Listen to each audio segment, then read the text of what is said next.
जे कृष्णमूर्ति 11 मई को इस भारत में जन्मे। भारत के अनूठे गुरुओं में से एक। वो इनकार करते हैं कि वो गुरु नहीं है, लेकिन गुरु की भूमिका जीवन पर्यंत निभाते हैं, बहुत ही प्रामाणिकता से और बड़ी सरलता से। हर गुरु का अपना एक फ्लेवर होता है, किसी की किसी से तुलना नहीं करनी चाहिए। सब अपनी जगह अलग हैं, अनूठे हैं और अतुलनीय हैं। जब किसी के बारे में कुछ कहा जाता है तो उसका अर्थ कभी भी ये ना निकालें कि ये किसी दूसरे के संदर्भ में कुछ और कहा जा रहा है। जैसे जब हम गुलाब की तारीफ करें कि ये बहुत खूबसूरत फूल है, क्या इसकी खुशबू है, तो हम बेला के फूल को कम नहीं कर रहे होते हैं, हम कमल के फूल को कम नहीं कर रहे होते हैं। या जब हम कमल की बात करते हैं तो हम बेला और गुलाब को कम नहीं कर रहे होते हैं। इस जगत में बुद्धों का अपना ही एक ढंग है, उनकी अपनी एक खिलावट है। उस खिलावट के अनूठेपन को देख पाना, उससे जुड़ पाना, मैं समझता हूँ संसार के सर्वाधिक खूबसूरत अनुभवों में से है। कृष्णमूर्ति जी का ये सानिध्य जिन लोगों को भी मिला वो बहुत सौभाग्यशाली रहे होंगे।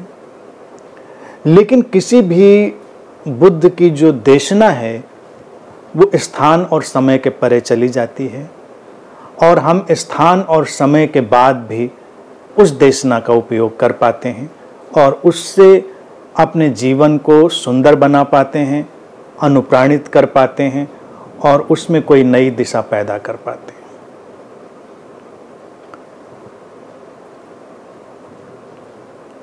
जे कृष्णमूर्ति मेरे हृदय के बहुत निकट रहे।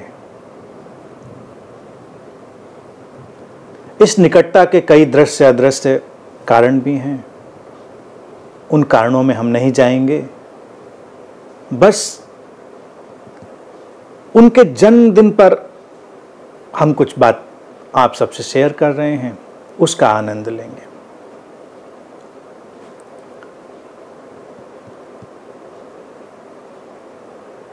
कृष्णमूर्ति जी जिस संस्था में पले बढ़े वो बड़ी ही ऑर्गेनाइज्ड, बड़ी संगठित संस्था रही। थियोसॉफिकल सोसाइटी बहुत ही सिस्टमैटिक थी, और जिन लोगों ने उसकी रचना की थी वो बहुत प्रतिभाशाली थे, बहुत टैलेंटेड थे। चाहे वो लीडबेटर हों, एनी बेसेंट हों, शुरू तो ब्लावटस्की और उनसे हुआ था। लेकिन कृष्णमूर्ति जी को जिन लोगों ने बचपन से बड़ा किया और उनको एक तरह से शिक्षित भी किया, उनको निर्देशित भी किया, वो लीडबेटर और एनी बेसेंट वगैरह रहे। उनका प्रभाव भी बचपन में इनके ऊपर बहुत रहा। मैं उस सब बात का जो जिक्र कर रहा हूं इसलिए क्योंकि इतने प्रतिभाशाली लोग और इतने अच्छे और जटिल संगठन के बीच में रहने के बावजूद भी कोई संगठनात्मक प्रक्रिया से बाहर हो जाए, ये अपने में अद्भुत है।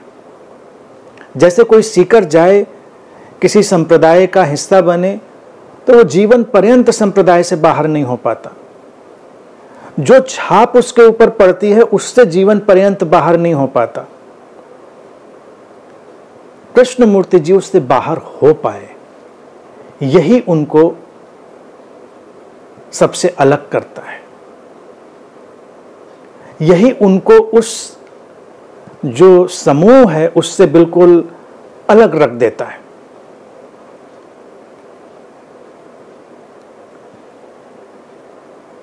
चारों तरफ से दी जा रही कंडीशनिंग से इस तरह मुक्त हो पाना संसार के कठिनतम कार्यों में से। कई बार देखने में तो बड़ा आसान लगेगा, और कृष्णमूर्ति जी ने उसमें अपने प्राण डाले थे। ऐसे नहीं था कि हल्का फुल्का था, मामूली था कि बस यूं ही उसमें चल रहे थे। उन्होंने तो अपना सर्वस्व डाल दिया था। लेकिन जब उनको कुछ पता चला, कुछ समझे, और उनको लगा कि उनको इस तरह से अपनी बात रखनी है लोगों के सामने, तो उन्होंने उस साहस का उपयोग किया और उससे आगे गए। मेरे लिए ये बहुत प्रीतिकर बातों में से एक है। दूसरी जिस बात की चर्चा मैंने बहुत बार करी है, वो भी अपने में गैर मामूली बात है कि जिसको पूरा संगठन मसीहा बनाने में लगा हो और वो उस मसीहाई को छोड़ दे, बड़ा कठिन काम होता है। उस लोभ को संवरण करना, जहां हर व्यक्ति मसीहाई पाने में लगा हुआ है, बाय होक और क्रुक, किसी भी तरह से व्यक्ति मसीहा बन जाए, लोगों को नेतृत्व करने वाला एक प्रतीक बन जाए। सबकी मारामारी यही है। आध्यात्म के जगत में देखिए तो वही मारामारी है। जो सीकर चलता है, सीकर की भी मारामारी वही है। वो अपने को इम्पोज करना चाहता है, अपने को किसी न किसी तरह से सामने रखना चाहता है, और चाहता है कि उसका नाम अमर हो जाए। अब देखिए, कृष्णमूर्ति का नाम तो अमर है, आज भी हम लोग याद कर रहे हैं उनके जाने के बाद, इतने समय बाद। लेकिन जो वर्ल्ड टीचर का उनको रखा गया सारा मामला उनके सामने, उसको इनकार करके उससे बच के निकल जाना, आप इसको बहुत हल्के में ले सकते हैं कि हाँ ठीक है, इनकार कर दिया, लेकिन उस लोभ को हटा पाना, उसकी कल्पना करके देखिए, अद्भुत है। और कोई दबाव नहीं था कि भाई हटिए, दबाव तो ये था कि आप स्वीकार करिए, दबाव था स्वीकार करने का। वो हट जाते हैं और फिर अपने ढंग से अकेले चलते हुए लोगों से अपनी बातें शेयर करते हैं, अपनी बातें रखते हैं, बहुत ही विनम्रता से, बहुत हम्बलनेस से। और ये जो ह्यूमिलिटी उनके पास आई, उन विनम्रता, वो उनका अपना ढांचा था। और कृष्णमूर्ति को देखकर एक चीज़ और समझ में आती है कि ऊपरी ढांचा कितना भी नाजुक हो, कमज़ोर सा जान पड़ता हो, लेकिन कई बार व्यक्ति के भीतर बहुत ताकत होती है। कृष्णमूर्ति जी शारीरिक रूप से भी कमज़ोर थे, शर्मीले थे, लोगों से ठीक से बात नहीं कर पाते थे, वो कोई बहुत अच्छे वक्ता नहीं थे, ओरेटर बहुत अच्छे नहीं थे।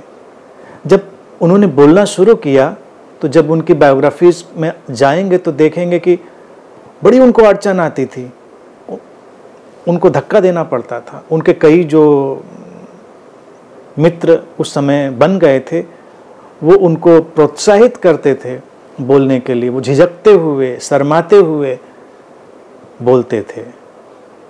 बोलना उन्होंने बहुत ही हेजिटेशन के साथ शुरू किया। ऐसे वक्ता नहीं थे, बैठे धारा प्रवाह बोलने लगे। बाद में तो देख के लगता है कि भाई क्राउड में बोल रहे हैं, इस तरह से बोल रहे हैं, लेकिन वो उस तरह के ओरेटर नहीं थे। सारा उनका ढांचा अगर ऊपर से देखेंगे तो एक नाजुक, कमजोर सा व्यक्ति नजर आएगा, लेकिन उस व्यक्ति के भीतर इतनी ताकत छुपी हुई है कि वो दुनिया के सबसे बड़े लालच को, लोभ को इनकार कर देता है। मसीहा बनने के, वर्ल्ड टीचर बनने के लोभ को स्वीकार कर लेते तो लोग उनकी फोटोएं गले में टांग कर घूमते, घरों में उनकी फोटोएं लगती, लोग आरती पूजा करते, सारी तैयारी थी।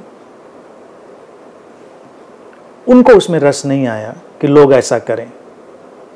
तो एक कमजोर शर्मीला व्यक्ति, उसके अंदर इतनी आग, इतनी ताकत छुपी होती। मुझे इसलिए वो पसंद है कोई कोई होता है जैसे ऊपर से ही पता होता है कि बहुत साहसी है, शक्तिशाली है। तो अस्तित्व के रहस्य बड़े विचित्र होते हैं। कभी कभी कोई ऊपर से बड़ा साहसी नजर आता है और अंदर से बड़ा कमजोर होता है। अब बुद्धों की लीला तो अलग है। अस्तित्व उनको अपने ढंग से चुनता है, अस्तित्व उनके साथ अपने ढंग से अपना काम करता है। तो ये लीला रची गई, ये सब घटा, और आधुनिक अध्यात्म में जो एक जमीन तैयार हुई स्पष्ट चिंतन की, प्रश्न खड़े करने की, वो सब उनके माध्यम से आई। बाकी अगर कृष्णमूर्ति की जीवनियाँ इतने एंगल से लिखी गई हैं, उन सबको अध्ययन करोगे तो ये दिखाई देगा कि मानवीय कमजोरियां भी हैं, उनको उन्होंने छुपाया नहीं। किसी भी बुद्ध के होने का मतलब ये नहीं है कि वो मनुष्य नहीं रह जाता। जो उसकी कंडीशनिंग और प्रोग्रामिंग में कमजोरियां होती हैं वो उसका हिस्सा बनी रहती हैं, उनके रूप थोड़े बहुत बदल सकते हैं।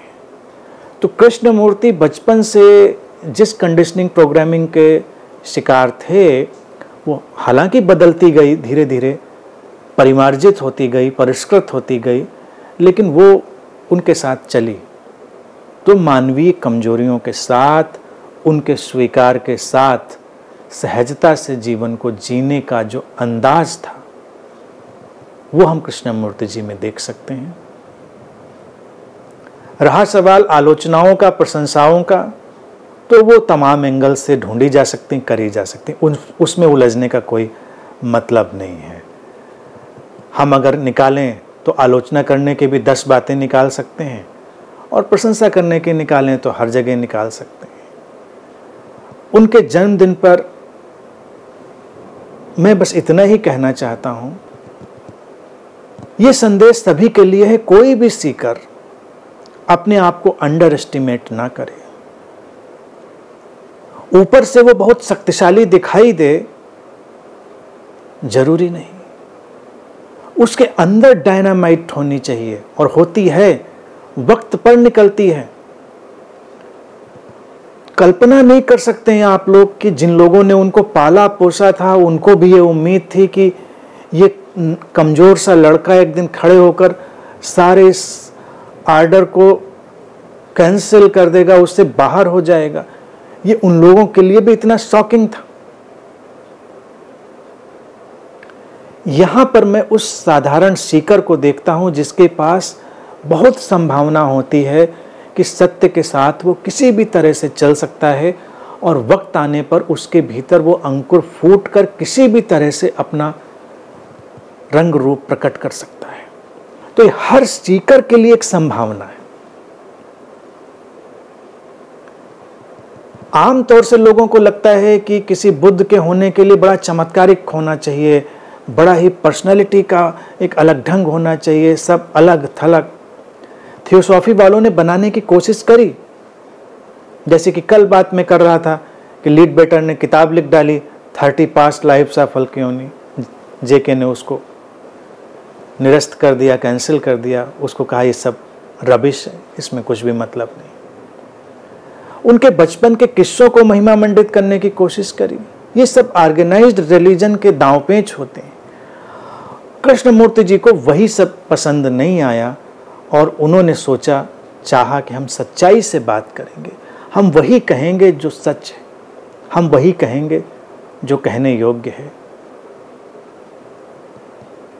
यहीं पर मेरा और उनका जो हार्दिक रिश्ता है वो जुड़ता है, क्योंकि मैंने भी यही तय किया है कि मैं भी आप लोगों से वही कहूँगा जो कहना है, कहने योग्य है। किसी भी बात से वो प्रभावित नहीं है। कोई मेरी प्रशंसा करता है, इससे भी प्रभावित नहीं है, निंदा करता है, इससे भी प्रभावित नहीं है। कोई गाली देता है, कोई ताली बजाता है, तो ये गालियों तालियों से इस पे कोई फर्क नहीं पड़ता। कोई भी भय लोभ उसको प्रभावित नहीं करता।